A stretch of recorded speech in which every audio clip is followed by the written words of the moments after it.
In this video, we are going to be answering these questions. What is a pin in chess? How to pin in chess? And how to get out of a pin in chess. Please make sure you watch the previous videos on chess before this one, because you'll learn many more concepts in chess which will turn you from zero to hero. I'll leave the link of those chess videos in the description below. Today we're going to be learning about pins. No, not like the ones that your math teacher uses to pin up the hundreds of pages of homework they have to do before tomorrow. But you could say it might be something similar. Pins are where... there are two different types of pins. A absolute and a relative. A pin is where a piece is in front of a more important piece. For example, this pawn on h2 is in front of the king. So if it was black's turn, black would move the rook to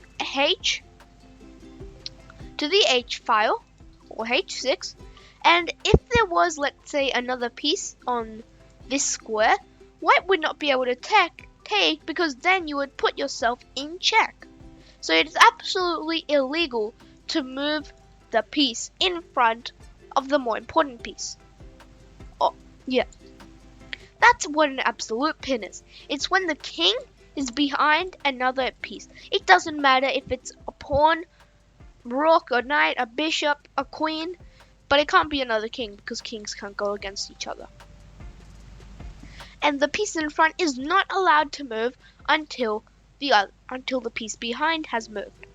A relative pin is where a less important piece is in front of a more important piece, but the person or the person playing with who's being pinned is allowed to move the front piece. What I mean by that is, let's say the white queen was on the square that I highlighted, or where the king is.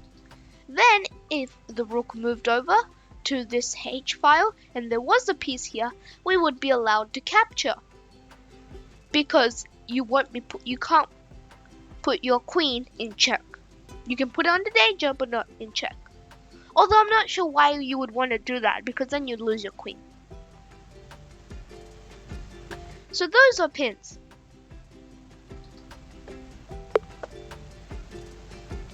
Let's take this example. Right now, Black's king is being pinned. Black's queen is being pinned. The king is behind, which means this queen is not allowed to move. No matter how much I try to move it around the board, it won't move.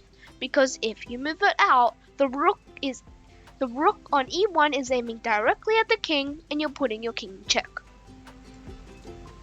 Now, since the queen is a very important piece, I don't think you would want to move your queen to e7 to protect the king. Maybe more like a bishop.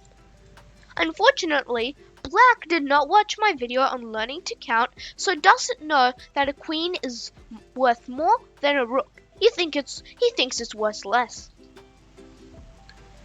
Now, what you can also do as another pin is you can move this rook up to a8, which pins this bishop as well.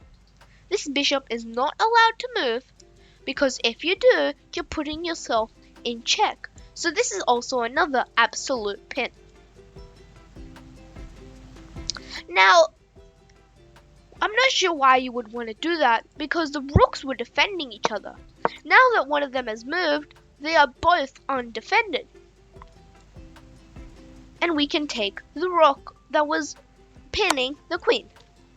Now you might be thinking, well, I thought you weren't allowed to move the piece in check.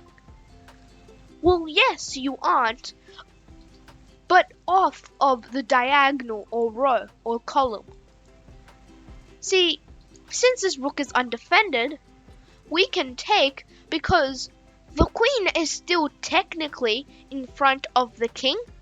And once we take, there will be no attack, there will be no pinner anyway. But you might not also want to do that because then knight takes you.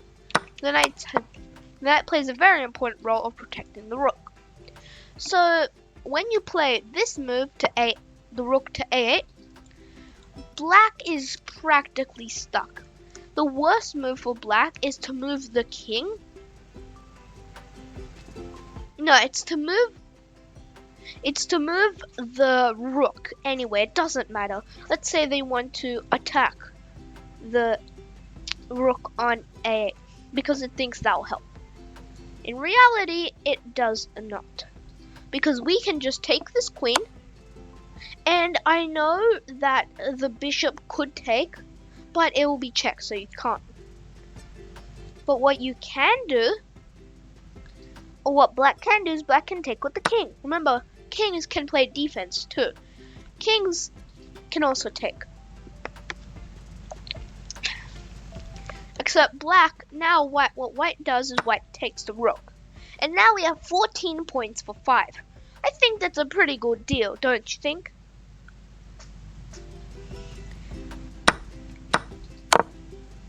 Now another pin that we have is we can move the bishop on f3, or on the square that I highlighted, to h5, or this square that I highlighted. That's because this rook is in an absolute pin now. The rook cannot move because otherwise it will be checked. The bishop will be aiming at the king, and you are not allowed to put your king in check. So now the black king is completely, or all of black pieces are completely paralyzed. This bishop has only 4 squares it can potentially go to.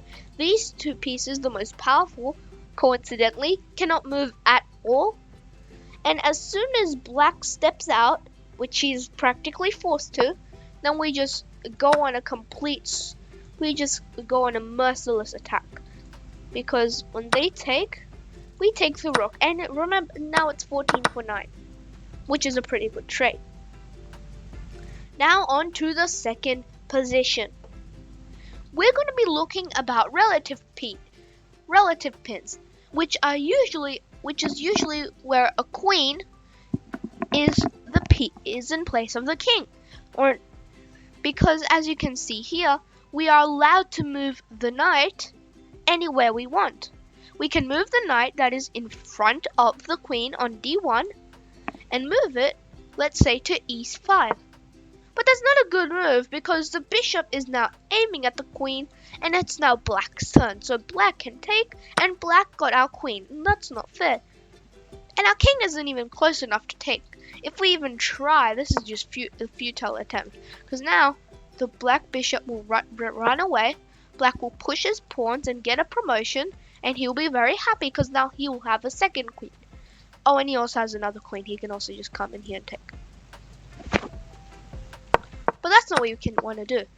But when we have pins, especially in these relative pins, which is what they're known, we can check the opponent's king, and then we will get our other piece, the piece behind, out of danger. You can't do this with the king because you are not allowed to move. Even if you can check your opponent's king, you're putting your own king in check. Therefore, it's not a legal move. Can you find the move?